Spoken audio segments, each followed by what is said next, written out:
Pour revenir sur le dossier donc de cette régularisation des sans-papiers au Canada, il serait 500 000 et Ottawa travaille là-dessus parce que ce n'est pas très simple de régler cette situation-là. On se tourne vers Maxime Lapointe, avocat en immigration. On avait parlé avec vous il n'y a pas si longtemps d'ailleurs d'un de vos dossiers. Écoutez, on comprend, on va tout de suite le répéter, là, les travailleurs temporaires, les demandeurs d'asile, ceux qui sont des migrants en situation illégale là, ou difficile au chemin Roxham, ne sont pas inclus dans ce 500 000-là. Mais il reste qu'il y a 500 000 personnes. Alors, comment vivent-ils? Que font-ils, ces 500 000 Canadiens? Canadiens, ils ne sont pas Canadiens. Ces 500 000 personnes? Bonne question. Premièrement, là, il faut le savoir. Le Canada disait qu'il y avait environ entre 20 000 et 500 000 immigrants sans papier au Canada. Donc, la fourchette, elle est très large. Et c'est des gens, je vais vous donner un exemple. J'ai un entrepreneur de la région de Québec qui m'approche, ça fait déjà 2 ans, avec un travailleur du Guatemala qui est arrivé en 2010. À l'époque, les permis de travail avaient une durée de 4 ans maximum. Et monsieur se faisait déporter en 2014, mais s'est jamais présenté à son audition. Donc, monsieur a disparu totalement du système. Plus de passeport, plus de compte de banque. Et 6 ans plus tard, à l'époque, en 2020, il y a un employeur qui voulait l'embaucher. Donc, moi, j'étais très surpris de voir que ça existait.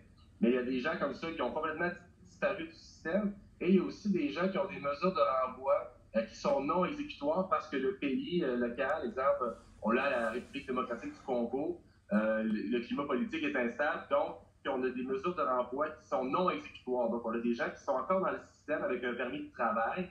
Ils ont une mesure de renvoi qui plane sur leur tête, mais elle n'est pas activée. Donc, c'est un peu ces deux situations-là qu'on veut tenter de régulariser dans le futur. Mais quand vous dites cette fourchette, c'est vrai qu'elle est spectaculaire de 20 000 à 500 000. Ça, est-ce que ça veut dire que c'est des gens qui travaillent, qui sont payés au noir? Ça veut dire que les enfants vont pas à l'école? Ça veut dire plein de choses. Ça veut dire comment ils se font soigner quand ils ont des maladies? C'est ça. Bon, écoutez, c'est un dossier à adresser. Je suis quand même très content que le fédéral prenne enfin le temps de s'y attarder. On avait vu dans les médias cet été qu'il y avait des débuts d'ébauche, comme un peu l'article de ce matin qu'on voit à Radio-Canada. Donc, ça commence. Là.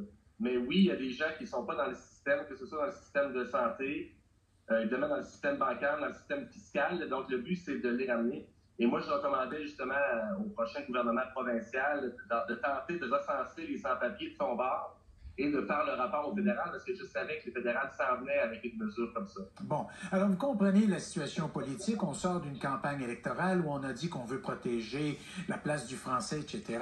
Ces sans-papiers, ça peut créer, je présume, un différend avec Ottawa. Comment on peut régler ça? Est-ce que c'est ça qui est le cœur de l'enjeu ici? On est prêt à les prendre, mais il faudrait qu'ils puissent parler français, il faudrait qu'ils soient intégrés aux valeurs. Comment vous voyez ça, l'enjeu ici, là? C'est pas relié justement avec les travailleurs temporaires, les résidents permanents qu'on demande au Québec certaines conditions de français ou de travail. On est plus encore dans le cadre humanitaire où est-ce qu'on tente de régulariser des gens qui ont plus de statut. Donc, il ne faut pas comparer nécessairement une file à l'autre. Et c'est un effort collectif du gouvernement, du pays là, qui tente de faire une approche globale pour le Canada au complet. Et je pense pas qu'on va avoir des mesures genre test de français, intermédiaire avancé comme le Québec demande pour les résidents permanents, ou sinon 2 ans de travail pour demander la résidence permanente. Vous comprenez? Ouais. Mais voyez-vous des façons où le gouvernement du Québec pourrait s'opposer, pourrait bloquer, parce qu'il y a des critiques qui disent que ça pourrait retarder beaucoup si Québec pourrait mettre les bâtons dans les roues pour ces gens-là? Ne devrait pas. Là, premièrement, Québec a suffisamment de dossiers à traiter là, de son côté là, pour ne pas mettre de bâton dans les roues du fédéral. Mais c'est vraiment un effort. Le statut au Canada, c'est géré par le Canada. Puis là, on le voit, on le vit, les compétences Québec-Canada, ça brasse entre François Legault et Justin Trudeau. Mais la meilleure manière de renégocier les pouvoirs avec le fédéral, c'est d'ouvrir l'accord Canada-Québec. Donc, M. François Legault, lire l'article 33 de l'accord Canada-Québec qui permet de rouvrir dans un délai de 6 mois. Et allez-y de cette façon-là. Et donc, le Québec, lui, idéalement, il veut offrir des services. De toute façon, ils envoient la facture au fédéral. Bon. Alors, écoutez, il faudra suivre ça. À toute évidence, là, il y a du travail à faire. Il y a certainement des discussions au moment même où on se parle. Merci beaucoup, M. Lapointe. Au revoir. Merci.